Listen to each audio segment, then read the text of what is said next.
La felicidad, el erotismo y la literatura. George Bataille.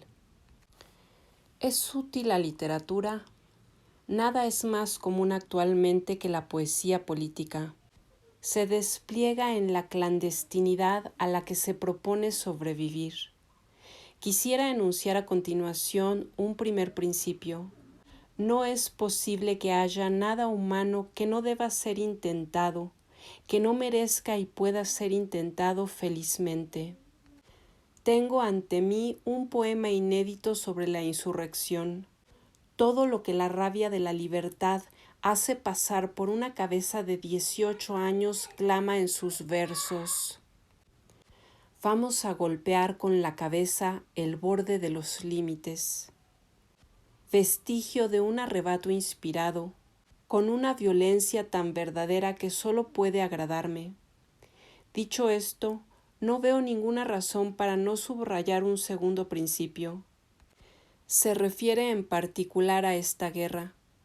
Esta guerra se hace contra un sistema de vida cuya clave es la literatura de propaganda. La fatalidad del fascismo es someter, entre otras cosas, reducir la literatura a la utilidad. ¿Qué significa una literatura útil sino tratar a los hombres como material humano? Para esa triste tarea, en efecto, la literatura es necesaria, lo que no implica la condena de ningún género, sino del prejuicio, de los lemas. Solo escribo auténticamente con una condición: burlarme de esto y de aquello, pisotear las consignas. Lo que a menudo distorsiona el asunto es la percepción por ser útil que tiene un escritor débil. Cada hombre debe ser útil a sus semejantes, pero se vuelve su enemigo si no hay nada en él más allá de la utilidad. La caída en la utilidad por vergüenza de uno mismo, cuando la divina libertad, lo inútil, acarrea la mala conciencia, es el comienzo de una deserción. Se le deja el campo libre a los arlequines de la propaganda. ¿Por qué no destacar en estas circunstancias en que cada verdad resalte el hecho de que la literatura rechaza de manera fundamental la utilidad? No puede ser útil porque es la expresión del hombre, de la parte esencial del hombre, y lo esencial en el hombre no es reductible a la utilidad. A veces un escritor se rebaja, harto de soledad, dejando que su voz se mezcle con la multitud, que grite con los suyos si quiere, mientras pueda. Si lo hace por cansancio, por asco de sí mismo, solo hay veneno en él, pero les comunica ese veneno a los demás. Miedo a la libertad, necesidad de servidumbre.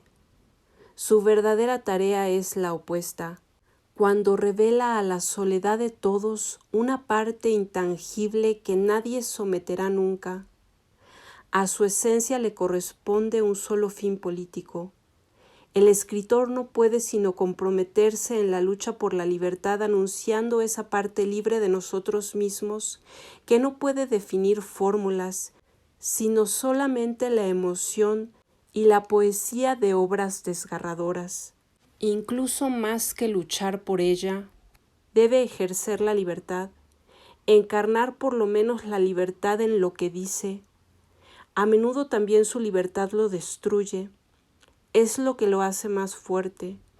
Lo que entonces obliga a amar es esa libertad riesgosa, altiva y sin límites que a veces lleva a morir, que hace incluso amar la muerte. Lo que enseña de tal modo el escritor auténtico, por la autenticidad de sus escritos, es el rechazo al servilismo y, en primer lugar, el odio a la propaganda. Por ello no se sube al remolque de la multitud y sabe morir en la soledad.